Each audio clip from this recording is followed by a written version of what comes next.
What's up, guys? Welcome in to White Sox Daily. I'm Aaron Feely, and we got a lot of White Sox news to get going here today.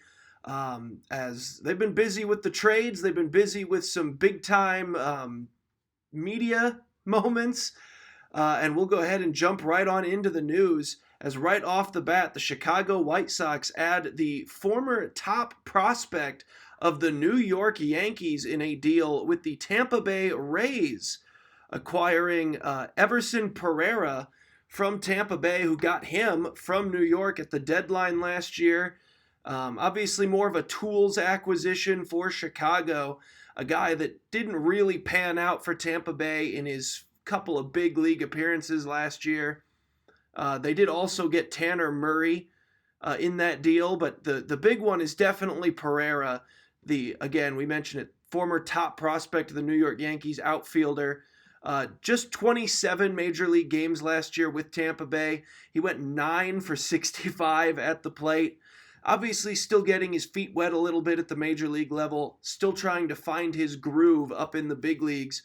But of those 9 hits, 2 of them, he sent the distance. You know, a couple of long balls. Obviously, the 138 batting average, not exactly ideal, but 8 RBIs on just those 9 hits, 2 home runs, showcased some power, showcased some key hitting ability in the few times that he was able to make some contact with the baseball. And obviously a guy with just a whole heap of talent. You talk about what he did at the AAA level, appeared in 137 games. He batted .241 with 18 home runs, had 58 RBIs, 5 stolen bases. Talking about Murray there, that second one, as Tanner Murray, a guy that, again, hoping to bring in, add some depth to this White Sox 40-man roster that they set right before the Rule 5 draft coming up. Big swing of a trade there for the Chicago White Sox right off the bat here to begin this offseason. It was talked about heading into the offseason by a lot of people in the White Sox clubhouse that it probably wasn't going to be a big free agency spending offseason for them. So maybe some of the big name first basemen, third basemen, and outfielders that you were looking at maybe weren't going to be quite the dream matches that we were all expecting. However, they take a big swing here. They make the trade. They send Hernandez over. That's the next one coming up. They sent Hernandez to the Boston Red Sox as another one of the key things that we were talking about heading into this offseason was going to be bringing in bullpen arms for the Chicago White Sox, and they do that as well as another trade right off the bat, able to acquire Chris Murphy from the Boston Red Sox. One of the big moves for Boston is they've been busy right off the bat, made a couple of trades already, but the one we're worried about is Chris Murphy, who was 3-0 with a 3.12 ERA last season in 23 relief appearances for Boston. A guy who's going to come in, give the White Sox an ability to eat up some innings toward the back end of games, as we expect the starting rotation to be fairly young for Chicago heading into next year. So Chris Murphy's a guy that you can absolutely expect to be able to to pad out some games for Chicago. As you know, you're probably going to see that hook pulling some guys out a little bit earlier than you'd see from some squads with a bit of more veteran leadership in their starting rotation. The White Sox trying to ease some guys in, so they're going to need to ask a lot of their bullpen. Murphy, a guy with some starting experience down in the minor leagues as well. He was selected by Boston in the 6th round back in 2019. Did miss all of 2024, but a guy that has started a number of games, 5 even just last season when he was down in the minor leagues. Also had 13 relief appearances for him in the minors on top of his 23 major league relief appearances for the Boston Red Sox. The White Sox will send them Ronnie Hernandez in the deal, the 21-year-old minor league catcher. Catcher, a position that the White Sox are absolutely backlogged in at this point.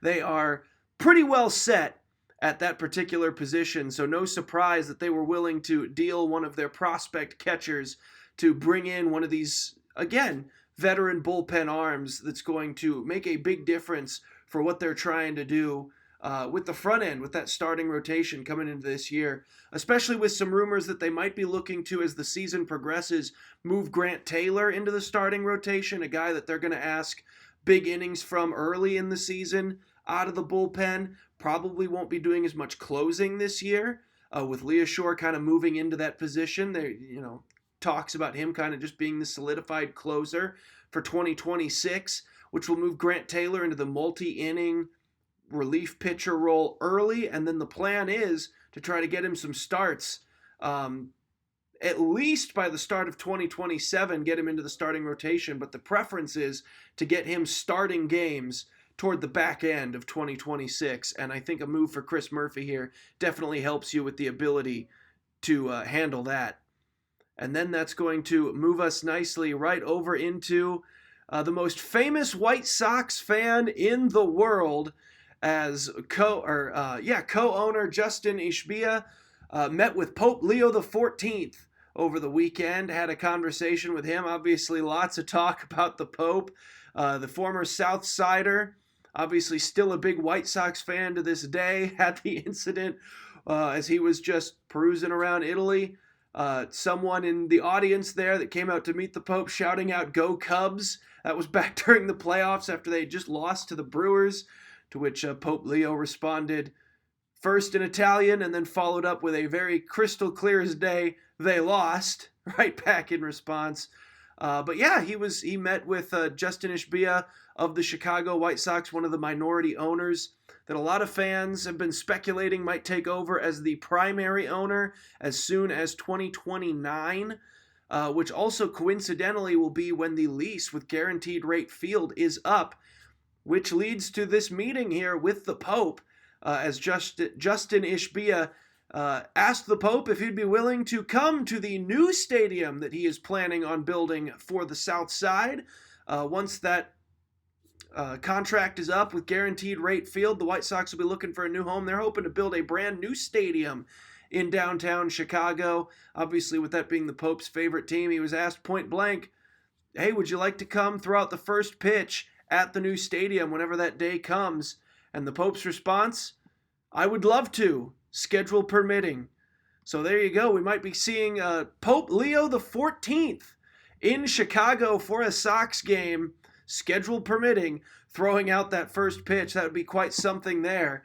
If we could get the former Robert Prevost in attendance, throwing out that first pitch. Maybe get some blessings on the South Side. We'll get the Pope's blessing on the new stadium and hopefully on the team, and brighter horizons on the future for Chicago.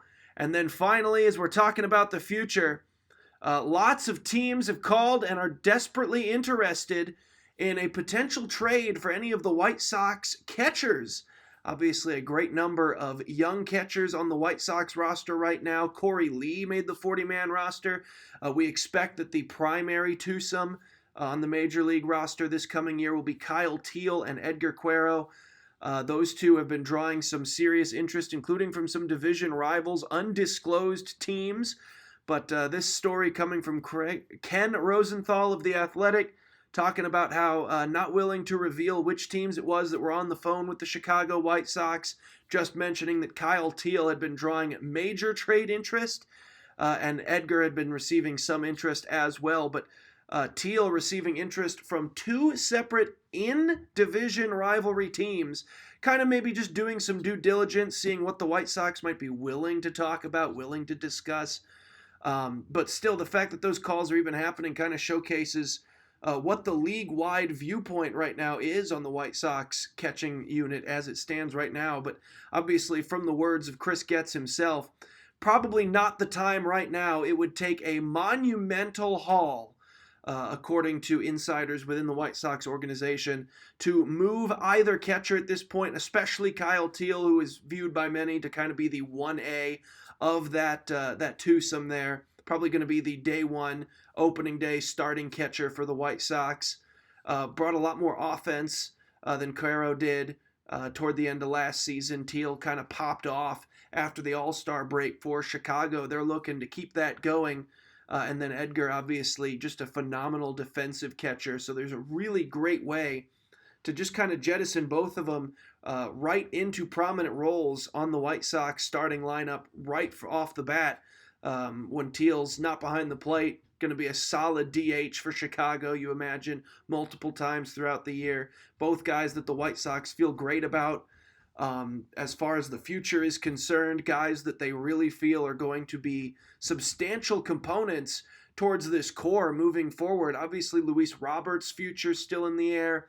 Pretty much the entire outfield, the future's kind of got a big question mark on it. That's kind of the veteran portion of this unit. Robert obviously still on the younger side, but a guy that's been talked about as a potential trade piece to kind of kickstart the rebuild and maybe speed it along a little bit, depending on how strongly you feel about Roberts still being here by the time the White Sox are ready to contend and make a serious playoff push. But they've got some promising young guys right now. Obviously, Colson Montgomery, a guy that everyone really feels great about in Chicago. But the White Sox feel really strongly about both their catchers, not willing to move either of them, but a lot of calls are coming in. So we'll have to see how that goes as the offseason goes on. And if some team maybe does send a trade offer so substantial that the White Sox feel like they just can't afford to pass it up. That'll do it for today, though. We'll see you guys tomorrow on White Sox Daily.